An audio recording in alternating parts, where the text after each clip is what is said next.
여러분, 인생이라는 세월은, 이 세월의 강은 계속 흐릅니다. 천천히 흐르는 것 같은데 흐르는 거예요. 그래서 우리가 그 강에서 노를 젓지 않으면 멈추는 것이 아니라 떠내려가는 거예요. 아래로 아래로 흘러가게 되는 것이 인생입니다. 우리 청춘이란 인생의 어느 시점이 아니라 오히려 우리의 마음가짐에 따라서 청춘일 수도 있고 노인일 수도 있다는 것이죠. 오늘 주보 표지에 보십시오. 비가 내려요, 비가. 그리고 가로등이 비치는 거 보니까 밤입니다. 밤이 오고 비가 내린다. 이 이야기는 환경이 별로 좋지 않다는 거잖아요. 여러분, 우리 인생에 비가 내리고 인생에 밤이 오면 할 수 있는 일이 별로 없어요. 그렇지만 아무리 나이가 들어가고 비가 내리고 인생에 밤이 깊어가도 한 가지만 있으면 되는 겁니다. 내 마음의 태도, 마음의 열정. 그래서 가슴 뛰는 이 마음만 뛴다면, 내 마음만 청춘이라면 우리는 이 모든 것들을 능히 이길 수가 있습니다. 내게 능력 주신 자에서 내가 모든 것을 할 수 있느니라. 이것이 바로 오늘 그 말씀이에요. 여러분은 모든 것을 할 수 있는지를 믿으시길 바랍니다. 오늘 이사야 40장 31절에 뭐라고 하냐, 이것을 이렇게 말합니다. 오직 여호와를 앙망하는 자는 새 힘을 얻으리니. 여러분, 오직이라는 단어 기억하십시오. 이 사람이 나이가 들었든지 젊든지 아무 상관없이, 가난하든지 부하든지 배웠든지 못 배웠든지 아무 상관없이 오직 한 가지, 여호와를 앙망하는 자는 새 힘을 얻는다. 독수리같이 창공을 향해 비상하게 되고 다름질해도 곤비치 않고 걸어가도 피곤치 않고 능력주 안에서 내가 모든 것을 할 수 있는 그런 사람이 된다는 것입니다. 가슴 뛰는 인생은 언제나 청춘이다. 여러분, 영원한 청춘이기를 주의 이름으로 축복합니다. 그러려면 여러분 마음에 자기 자신에 대한 기대가 있어야 됩니다. 그리고 하나님에 대한 믿음이 있어야 됩니다. 이 두 개가 우리 가슴을 뛰게 만들고, 나에 대한 기대와 하나님에 대한 그 믿음이 청춘으로 살게 만드는 것이죠. 자, 오늘 우리 6월 25일 6.25 전쟁 발발 73년이 되는 그런 때가 되었습니다. 우리 크리스찬 여러분, 하나님의 자녀들은 역사를 바로 볼 수 있는 눈이 필요합니다. 여러분, 그날의 그들의 피, 그들의 희생을 여러분 기억하시기 바랍니다. 그것이 사람의 도리예요. 잊으면 안 되죠. 저는 지난 목요일 날 새벽에 저 뒤에 엎드려서 새벽 기도하는 시간, 불이 다 꺼져 기도하는 시간인데, 그날은 제 입에 기도가 나오지 않고 내가 살아온 지난 날이 쫙 주마등처럼 앞을 지나가는 거예요. 어린 시절에 저는 참 기억에 많이 아파서요. 어릴 적에 뭐 선명한 것도 있고 희미한 것도 있는데 늘 아파서요. 몸에 열이 나고 막 머리가 아프고, 그래서 막 넘어가면 엄마가 나를 덜쳐업고 막 뛰어가던 그런 슬픈 기억들이 그날 새벽에 쫙 생각나는 거예요.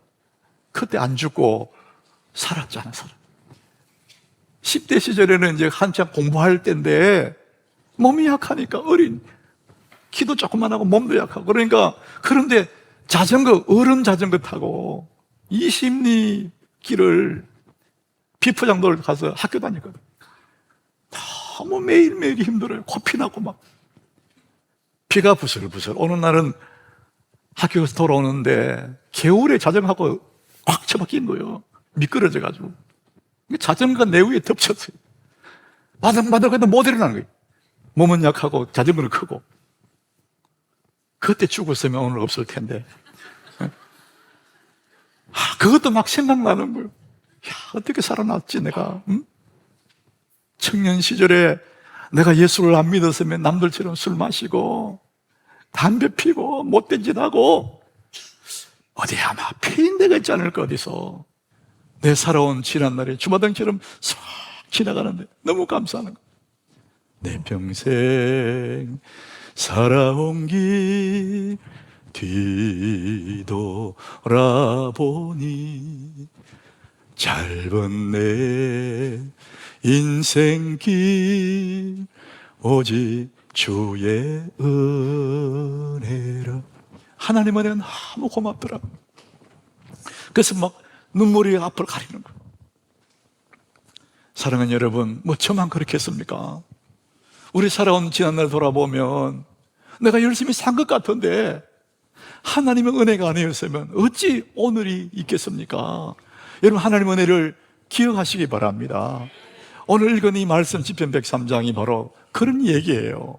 다윗의 시인데 다윗의 살아온 지난날을 회상하면서 하나님은 너무나 감사해서 자기 입으로 고백한 그 시가 오늘 본문의 말씀이에요. 여러분, 2절을 한번 보십시오. 다윗이 이렇게 고백합니다. 같이 읽어보겠습니다. 내 영혼아 여호와를 송축하며 그의 모든 은택을 잃지 말지어다. 자기 살아온 삶의 순간들을 생각해 보니까 자기 스스로에게 말해, 내 영혼아, 너 하나님 은혜를 잊으면 안 돼. 그 모든 은택을 잊지 마. 잊으면 안 되지. 스스로 다짐하며 스스로 고백하면서 하나님 은혜를 기억해내며 감사하는 그런 말씀의 내용이 오늘 본문이에요. 여러분, 가슴 뛰는 인생은 어떤 인생이냐? 좋은 것을 기억하는 사람이에요. 따라해 봅시다. 좋은 것을 기억하는 사람. 방점이 좋은 것을 기억한다, 그게 있습니다. 우리 사람은 이 기억의 창고라는 것이 있어요. 기억에 어떤 칩 같은 기억의 창고가 나한테 있어서 내 삶의 순간순간 이 기억의 창고에 차곡차곡 쌓이는 거예요. 좋은 기억도 쌓이고 슬픈 기억도 쌓이고 즐거웠던 시간들, 부끄러운 시간들, 내 기억의 창고에 차곡차곡 쌓이는 것입니다. 그래서 어느 날 기억의 창고에서 좋은 것을 다 끄집어내서 얘기하면 얼굴이 환해요. 부끄럽고 슬픈 기억을 얘기할 때 얼굴이 컴컴해집니다. 우리 기억 속에는, 지나온 삶의 여정 속에서는 좋은 일만 있는 것도 아니고 슬픈 일, 괴로운 일도 다 같이 있어요. 다윗에게도 마찬가지, 그의 삶의 여정 속에 좋은 일뿐만 아니라 죽고 싶은 그런 날들이 얼마나 많은지 몰라요. 그 모든 기억이 기억 속에 다 들어있는 거예요. 자, 그럼에도 불구하고 다윗은 자기의 지난 날을 뭐라고 고백하느냐? 시편 116장 12절 우리 같이 읽어보겠습니다. 내게 주신 모든 은혜를 내가 여호와께 무엇으로 보답할까? 내게 주신 모든 은혜라 그랬어요. 좋은 일만 은혜가 아니고 괴로운 일도 하나님의 은혜였고 죽을 뻔했던 것도 하나님의 은혜였다, 이렇게 고백을 하는 것입니다. 자, 그래서 오늘 본문 2절에 다윗은 말을 바꾸서 이렇게 말하죠. 우리 같이 읽어봅니다. 내 영혼아 여호와를 송축하며 그의 모든 은택을 잊지 말지어다. 그의 모든 은택이라 그래요. 괴로웠던 순간도, 죽고 싶었던 그 순간도, 즐거웠던 것은 물론이고 그 모든 그의 모든 은택, 이게 다 하나님의 은혜다, 이렇게 기억을 하고 있습니다. 자, 그래서 다윗은 자신의 인생길에서, 살아온 인생길에 베푸셨던 하나님의 은혜를 하나씩 하나씩 이야기하면서 고백합니다. 그것이 세 가지예요. 지난날에 크게 세 가지를 고백하는데 그 첫 번째가 3절입니다. 우리 3절 같이 읽어보겠습니다. 그가 내 모든 죄악을 사하시며 내 모든 병을 고치시며. 이 두 가지겠죠. 죄악을 사하시고 병을 고치시고. 여러분, 이 죄와 이 병은요 상당히 연관관계가 있습니다. 모든 죄악을 사하시고 모든 병을 고치셨던 하나님 은혜를 기억해내는 거예요. 아마도 다윗은 이 얘기할 때에 정말 기억하고 싶지 않는 지난날에 자기의 과오, 우리아의 아내 밧세바를 간음하고 그 남편을 죽였던 그 무지막지한 죄악, 그 모든 죄악을 다 사하시던 그 하나님을 떠올린 것 같아요. 우리 인생을 불행하게 만드는 원인 인자가 있어요. 원인이 있어요.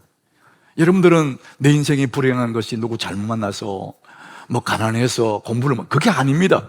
원인 인자가 있는데, 불행의 가장 원인 인자가 뭐냐? 죄라는 것입니다. 죄. 여러분, 죄는 우리의 자유를 속박해버립니다. 구속해버리죠. 자유를 빼앗아가는 겁니다. 우리가 성경에 벗어나서 이 사회 속에도 마찬가지입니다. 이 세상에서 죄를 지은 사람들을 감옥에 보내지 않습니까? 여러분, 감옥에 가면 시간 맞춰서 밥도 주고 옷도 주고 잠자리도 줘요. 그런데 한 가지를 뺐습니다. 자유를 뺏는 거예요. 여러분, 먹고 살기도 힘드는데 아니, 때 맞춰 밥 주지, 옷 주지, 잠잘 곳 주지. 사람들 그래도 거기 안 갑니다. 가기 싫어합니다. 겁을 납니다. 왜? 자유가 없거든. 여러분, 이 세상만 그런 게 아닙니다.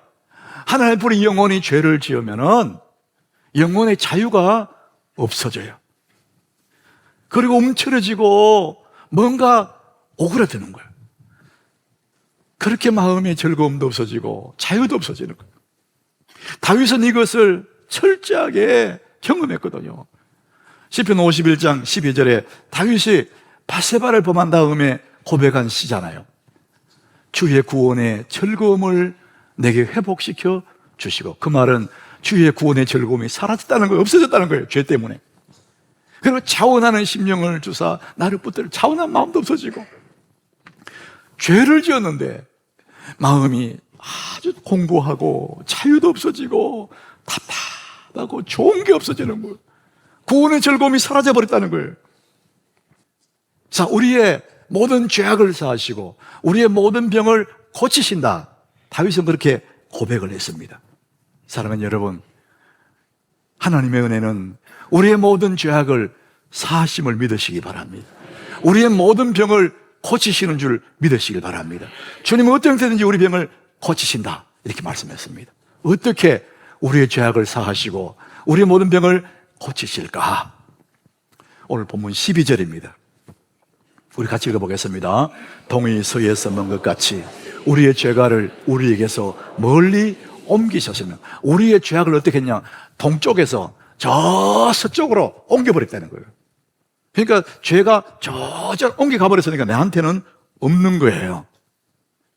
예수님이 이것을 요한복음 1장 29절에 보라, 세상죄를 지고 가는 하나님의 어린 양이다 그랬습니다.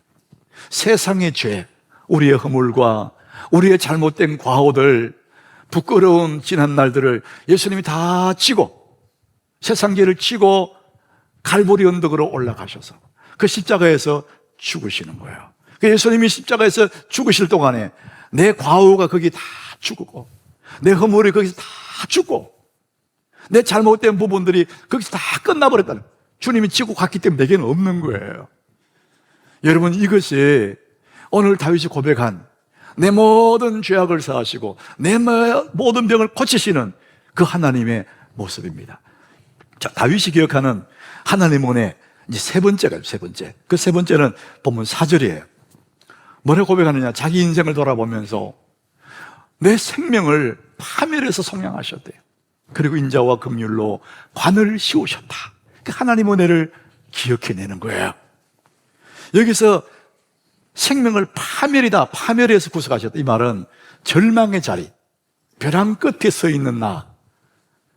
현대인의 성경에는 뭐라고 썼느냐면은 무덤에서 건져주셨다, 이렇게 표현했습니다. 이미 끝나는 내 인생을 주님이 살려냈다는 거예요. 다윗이 얼마나 많은 전쟁을 치렀습니까? 얼마나 오랫동안 도망 다녔어요. 죽을 고비 얼마나 넘겼습니까? 생명이 끝났는데, 파멸인데, 근데 주님이 그때 건져 주셨다는 것이거든요. 그리고 그뿐만 아니라 그 머리에 관을 세우셨대요. 인자와 긍휼로 관, 멸류관을 세워주셨대요. 다윗에게는 굉장히 의미가 있습니다. 베들레헴 양치기에 불과한 그 사람이, 주님의 은혜로 파멸에서 구속된 그 사람이 한날의 왕이 됐지 않습니까? 다윗이 올라갈 수 있는 최고의 자리까지 1%가 된 것이죠. 우리는 모두가 왕은 될 수 없어요. 그러나 내 나름대로 내가 오를 수 있는 최고의 자리까지 하나님의 은혜로 올라가게 될 줄 믿으시기 바랍니다. 자신에 대한 그런 기대가 있으셔야 돼요. 그리고 하나님에 대한 그런 믿음이 필요한 것입니다. 이 모든 것들이 다윗에게는 너무나 큰 은택이었다. 이 모든 은택을 잊지 말지어다, 그렇게 고백합니다. 이건 지나간 얘기잖아요. 그런데 여러분, 하나님은 지난 과거 이전의 삶만 인도하시는 것이 아니라 앞으로 살아갈 내 미래도 주님이 그렇게 인도해 가실 줄로 믿습니다. 하나님 변함없는 분이거든요. 과거에만 하나님이 아니에요. 미래에도 하나님 그렇게 이끌어 가실 거예요. 자, 우리의 기억이라는 것이 과거를 기억해내는 기억력이지, 기억력. 근데 또 하나 하나님 주신 우리 능력이 뭐냐? 미래를 기억해내는 거예요. 그것을 상상력이라 그래요. 믿음 안에서 우리는 미래를 상상해 볼 수 있어요. 하나님이 미래도, 과거에도 이렇게 인도하셨는데 미래도 이렇게 빛나는 내 모습을 인도하실 거야. 이런 기대, 이런 믿음, 이것이 우리에게 요구되는 것이라는 것이죠. 사랑하는 여러분, 우리의 새로운 미래를 위해서 여러분의 가슴을, 우리의 심장을 뛰게 하셔야 됩니다. 어떻게? 자기에 대한 기대와 하나님에 대한 믿음으로 우리는 내 심장을 뛰게 만드셔야 됩니다. 이 두 가지, 내게 대한 기대와 하나님에 대한 믿음, 이 두 가지를 한마디로 표현하는 방법이 뭐냐? 우리가 말하는 것입니다. 이 언어, 말이 나에 대한 기대와 하나님에 대한 믿음을 표현하는 방법입니다. 이런 말이 있어요. 인간은 말을 만들고, 내가 말을 하잖아요. 인간은 말을 만들고 그 말이 내 인생을 만든다. 여러분, 틀림없는 말 같습니다. 여러분, 노인과 젊은이의 그 차이, 뭐 그 모습 이런 거 다 말할 수 있겠지만 근본적으로 내면적인 차이는 뭐냐? 노인과 청년의 그 차이는 이 말의 차이예요. 이 말을 들어보면 세대 차이가 나는 겁니다. 그래서 만약에 말을 바꾸면은 청춘이 되는 거예요. 그래서 여러분, 우리 언제나 이 말이 너무나 소중합니다. 너무나 신비한 것이 뭐냐? 내 마음에는 마음에 안 들어도, 내 마음에 없는 말도 일단 말을 딱 하잖아요. 하면은 그 말에 감정이 따라와요. 나는 복 있는 사람이야. 이렇게 말하면은 복 있는 감정이 따라오고, 나는 뭐든지 할 수 있는 사람이야. 이렇게 말할 때 할 수 있는 사람의 감정이 따라오게 됩니다. 이것을 자기 규정 효과라는 거예요. 자기에 대한 기대입니다, 기대. 그리고 하나님에 대한 믿음을 우리 말로 표현하는 것이죠. 여러분들은 복 있는 사람인 것을 믿으시길 바랍니다. 근데 이 능력 있는 말, 정말 위력 있는 말, 그것이 최고의 말이 있습니다.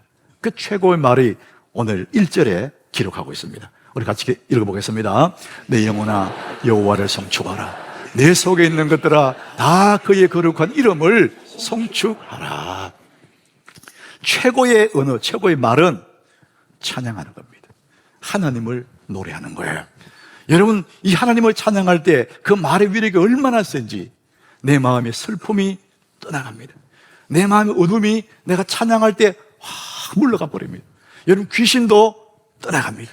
여러분, 주님을 전심으로 찬양할 때 내 속에 있는 병도 못 견디고 떠나갑니다. 말의 위력이 그렇습니다. 바울과 실라가 옥중에서 찬양할 때, 기도하고 찬양할 때 옥문이 막 땅이 흔들리고 옥문이 열리고 묶여있는 착고들 다 풀려버리잖아요. 여러분, 이 말의 위력, 가장 강력한 이름이 말이 찬양하는 거예요. 여러분, 찬양과 기도는 똑같은 겁니다. 기도에 곡을 붙이면 찬양이 되고, 찬양에 곡을 빼면 기도가 되고, 그래서 오늘 이 말씀이 내 영혼의 여호와를 송축하라. 내 속에 있는 것들은 다 그의 이름을 송축하라. 이렇게 말합니다. 사랑하는 여러분, 여호와를 송축하시기 바랍니다. 여러분, 말이 내가 하는 말이지만 그 말이 내 인생을 만들어 갑니다. 최고의 말은 여호와를 송축하는 겁니다. 자, 우리 2절도 읽어봅니다. 2절, 본문 2절입니다. 내 영혼아 여호와를 송축하며 그의 모든 은택을 잊지 말지어다. 1절에서 내 영혼아 여호와를 송축하라. 내 속에 있는 것들 다 그의 거룩한 이름을 송축하라. 2절에 내 영혼아 여호와를 송축하며, 송축한다는 말을 3번 나와요. 3번. 여러분, 성경 읽다가 보면은 2번 나올 때는 강조예요. 강조. 진실로, 진실로, 이런 게 많거든요. 강조하는 거예요. 근데 3번 나오는 것은 최상급입니다. 최고다 이거죠. 여러분의 인생을 새롭게 하려고 그러거든. 내 삶을 새로운 청춘 같은 인생을 만들고 싶거든. 이 말을 하되 여러분, 주님을 찬양하시기 바랍니다. 찬양하면 우리 인생은 그 아픔에서, 고통에서, 어둠에서 벗어날 수가 있습니다. 찬양이 내 인생을 만들어가는 최고의 무기라는 것이죠.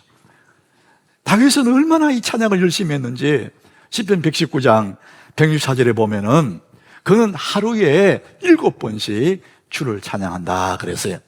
1번, 2번, 3번, 7번 그런 게 아니라 수시로 시간 나면 찬양하는 거예요. 그 영혼이 막 주님을 그 찬양할 때마다 가슴이 뛰겠죠. 찬양할 때마다 가슴이 부풀어 오르겠죠. 그 영혼이 하루 종일 주님을 찬양. 여러분, 입만 열면은 찬송이 나오기를 바랍니다.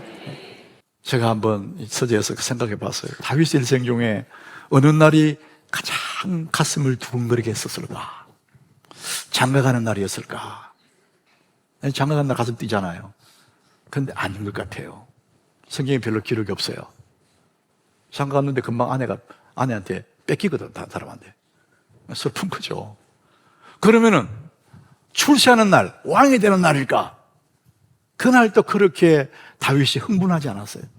그럼 언제 다윗이 그렇게 길길이 흥분하고 뛰었느냐? 사무엘하 6장 14절에 이것은 하나님의 궤가, 여호와의 궤, 법궤가 다윗성으로 돌아올 때거든요. 그때에 다윗이 어떤 행동을 봤느냐? 다윗이 여호와 앞에서, 그 법궤가 들어올 때 여호와 앞에서 힘을 다하여 춤을 추었다 그랬어요. 왕인데, 왕의 체면이 있는데, 수많은 사람들이 보고 있는데, 수많은 백성들도 보고 있는데, 그 앞에서 왕의 옷을 벗고 막 춤을 춘다. 너무나 기뻤어. 너무나 감격스러웠어. 그의 일생에 최고 기뻐한 날이 하나님 궤가 들어오는 날, 하나님 앞에서 막 춤을 췄다는 거예요. 하나님을 기뻐하는 것이 얼마나 큰 복인지 모르네. 왕 앞에 왕의 옷을 벗고 그 법궤 앞에 춤을 추는 거 하나님 보시고 얼마나 기뻐하셨을까? 하나님 얼마나 마음대로 하셨을까?